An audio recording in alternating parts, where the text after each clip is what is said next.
바로 앞단락에서 바울은 하나님께 받은 은사를 사용해서 교회를 또 믿음의 지체들을 섬길 것을 말씀했습니다. 9절부터 21절까지는 이제 사람과의 관계입니다. 우리의 믿음은 사람과의 관계를 통해서 확인할 수 있습니다. 저분이 정말로 믿음이 얼마나 좋은지 사람과 관계를 통해서 확인할 수 있어요. 하나님 사랑과 이웃 사랑은 다른 것이 아니라 같은 것이기 때문에 진짜 하나님을 사랑한다고 하면서 이웃과 매일 갈등하고 다투고 싸운다면 그분은 하나님을 정말로 사랑하는 것이 아닐 수 있습니다. 근데 우리가 사랑과의 관계에서 대전제가 있습니다. 교회 안에서 믿음의 지체를 대하든지 밖에서 다른 사람을 대하든지 가장 우선적이고 중요한 자세가 무엇일까요? 사랑입니다. 아무리 많은 은사를 소유해도 사랑으로 그 은사를 사용하지 않으면 그 은사는 무익하다라고 고린도전서 13장에서 바울이 말했습니다.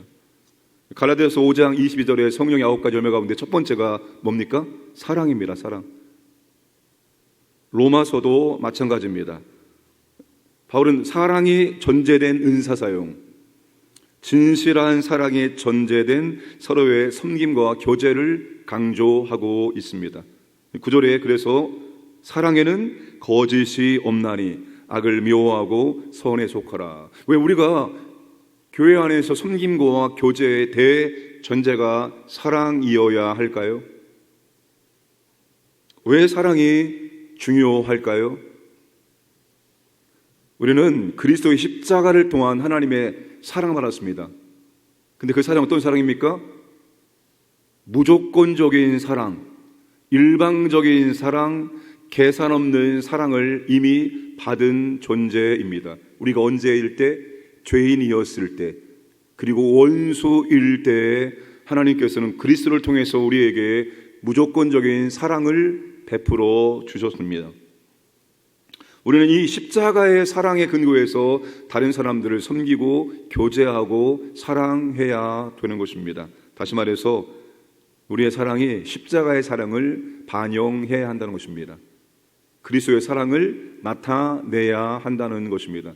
우리는 단순히 인간적인 사랑이 아니라 그 사랑 안에 십자가의 사랑, 그리스도의 사랑, 하나님의 사랑을 반영하려고 노력을 해야 되는 것입니다.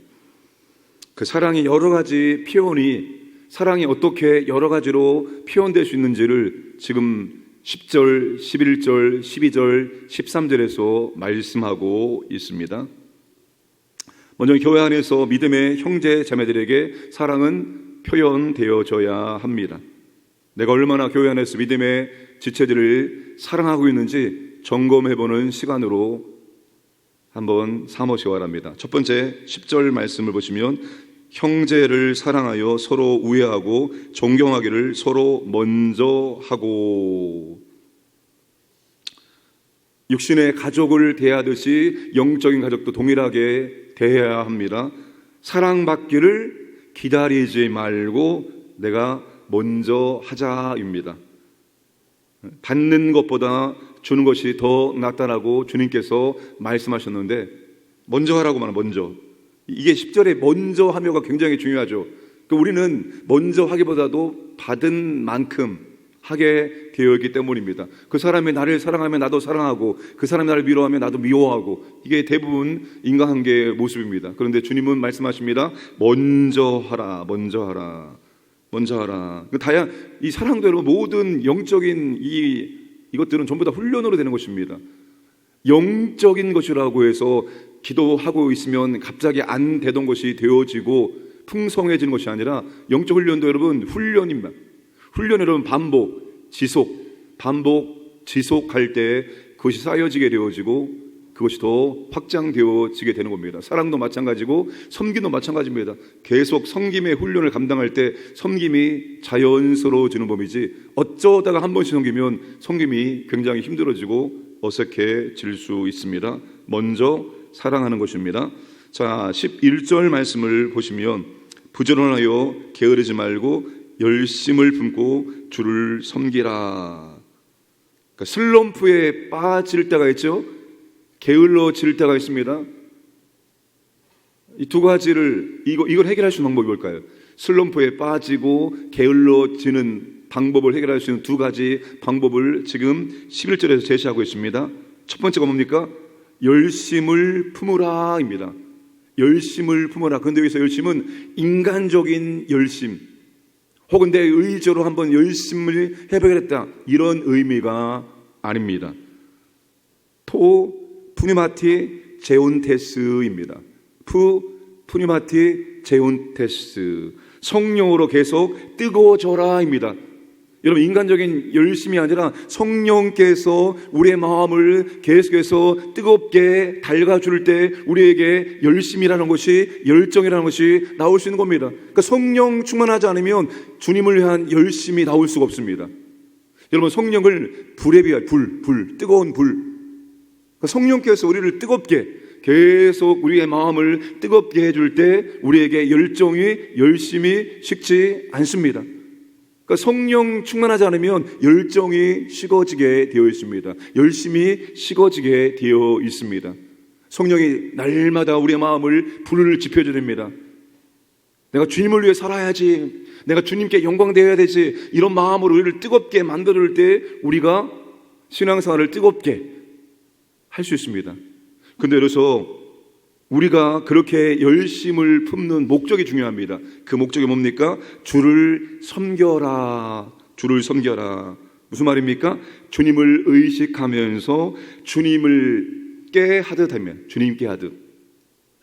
사람 보지 말고 주님을 바라보고 해라. 우리의 열심을 차갑게 식어지게 만드는 요인 중에 하나가 바로 사람입니다.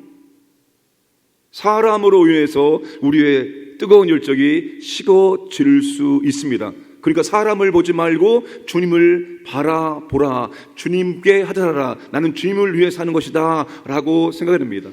히브리서 기자가 3장 1절에서 예수를 깊이 생각하라, 12장 2절에서 온전케 하시는 예수를 바라보자, 이겁니다. 여러분, 예수님을 깊이 생각하고 예수님을 바라봐야 됩니다. 우리의 신앙의 결승점이 예수 그리스도이기 때문입니다. 그러니까 주님의 결승점이기 때문에 주님을 바라보지 않으면은 어떻게 됩니까? 열정이 식어지고 다른 길로 빠질 수 있습니다.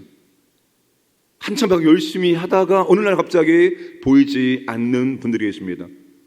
주님을 깊이 생각하지 않고 주님 바라보지 않으면 샛길로 빠지게 되어 있다는 것입니다. 자, 그리고 또 12절 말씀 보시면 소망 중에 즐거워하며 환난 중에 참으며 기도에 항상 힘쓰라입니다. 소망, 인내, 기도는 여러분 서로 고리처럼 연결되어 있습니다. 소망, 인내, 기도. 여러분, 지금 아무리 힘들고 어려워도 소망이 있으면 참아낼 수 있습니다. 인내할 수 있습니다. 조금만 참으면은 엄청나게 좋은 것들이 기다리고 있다. 그러면 얼마든지 인내하고 참아낼 수 있습니다. 그리고 기도 없이 인내할 수 없습니다. 기도 없이 인내할 수 없습니다. 우리가 기도를 누구한테 합니까? 하나님께. 내가 지금 힘들고 어려워도 소망이 있으면 인내할 수 있고, 그리고 주님께 기도하면 하나님께 기도함으로 하나님의 은혜 가운데, 하나님의 능력 가운데, 하나님의 붙잡아 주심 가운데 우리가 끝까지 인내할 수 있습니다. 그러니까 여러분, 끝까지 감당하느냐 감당하지 못하느냐, 끝까지 인내하느냐 인내하지 못하느냐는 소망과 기도입니다. 소망을 품고 기도하는 사람은 끝까지 인내하지만 소망이 없고 기도하지 않으면 끝까지 인내할 수 없습니다. 소망이 있으나 기도하지 않아도 끝까지 인내할 수 없습니다. 우리는 소망, 인내, 기도가 한 세트로 연결되어 있다는 것을 기억해야 됩니다. 세상에서는 너희가 환난을 당하나 담대하라. 내가 세상을 이겨노라. 내가 세상을 이겨노라. 담대하라. 주님을 바라보고 주님을 의지하고 주님께 은혜와 능력을 구하며 기도하면 우리도 세상을 이길 수 있다는 것입니다. 13절, 성도들의 쓸 것을 공급하며 손 대접하기를 힘쓰라. 자, 사랑의 피원 가운데 하나가 뭐죠? 그 사람에게 진짜 무엇이 필요한지를 보고 그 필요를 채워준 겁니다. 나한테 전혀 필요 없는데 갖다 주면은 감사하지도 않고 고마워할 수도 없습니다. 근데 진짜 감사한 것은 여러분 어떻게 알았지? 내게 이것이 가장 필요한 것인지 어떻게 알고 이거를 나한테 주는 것인가? 필요를 알고 채워주는 것이 진실한 사랑입니다. 초대교회 안에는 가난한 사람들이 많았습니다. 그 신자들이 여행을 하는데 적절한 숙소가 없는 겁니다. 그때 어떻게 합니까?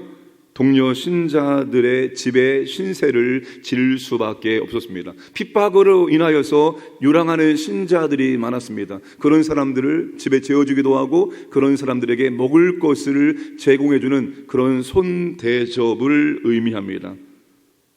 아브라함도 손대접을 잘함으로 하나님의 은혜를 축복을 받았다라고 히브리서 기자가 설명해주고 있습니다.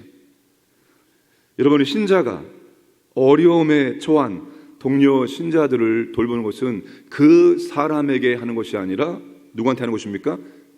그분이 믿고 있는 예수 그리스도에게 하는 것입니다. 이게 굉장히 중요합니다. 주님은 여러분 믿음의 지체들에게 한 행동을, 섬김을, 사랑을 나에게 한 것으로 여기고 주님이 거기에 대한 합당한 은혜를 허락해 주신다는 겁니다. 여러분, 고넬료가 구원받고 친구들이 구원받았던 이유 가운데 하나가 뭡니까? 주님이 무엇을 기억했습니까? 고넬료의 구제를 기억했습니다. 고넬료의 구제. 고넬료가 많은 유대인들을 잘 섬겨주었던 구제를 기억했습니다.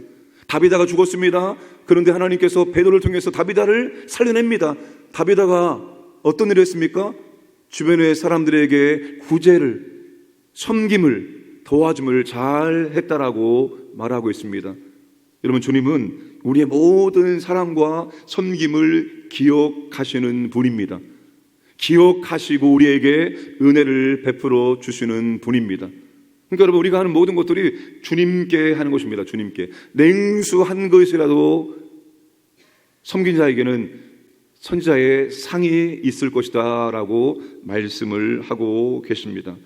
그러면 사랑하는 여러분, 우리는 사랑을 하고 섬김을 하는 사랑과 섬김이 항상 우리에게 자연스러울 수 있을 정도로 계속해서 연습을 해야 됩니다. 계속해서 훈련을 해 나가야 됩니다. 주님에 대한 사랑이 그렇게 표현될 수 있도록 날마다 살아가시기를 주님의 이름으로 축복합니다. 좋으신 아버지 하나님 감사드립니다. 오늘도 우리에게 생명을 주시고 하루를 열면서 먼저 말씀을 듣고 하나님 앞에 나와 기도할 수 있도록 은혜의 주심을 진심으로 감사드립니다. 말로도 할 수 없는 십자가의 사랑을 받은 사람으로서 이제 우리도 그 십자가의 사랑을 표현하는 삶을 살 수 있도록 인도해 주옵소서.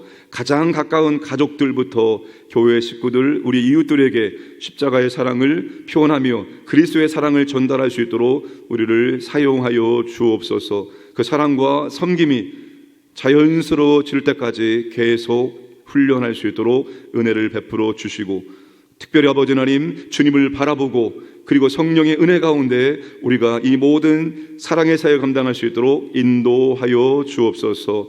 특별히 하나님 아버지, 오늘 또 우리 광연의 모든 가족들, 가정, 직장, 사업장, 자녀들, 재산 모든 것들을 하나님께서 보호해 주시고 하나님의 인도하심, 공급하심, 은혜를 경험하며 하나님께 감사드리며 찬송드리며 하나님과 동행하는 삶을 살게 해 주옵소서. 나라 가운데 하나님의 자비와 긍휼을 베풀어 주셔서 모든 것들이 잘 되어질 수 있도록, 더 좋은 나라일 수 있도록 인도하여 주옵소서. 새벽을 깨어 기도하는 주님의 자녀들의 간절한 기도를 들으시고 하나님의 놀라운 은혜를 경험할 수 있도록 축복을 내려 주옵소서. 감사드리며 모든 말씀 예수님의 이름으로 기도드려옵나이다. 아멘.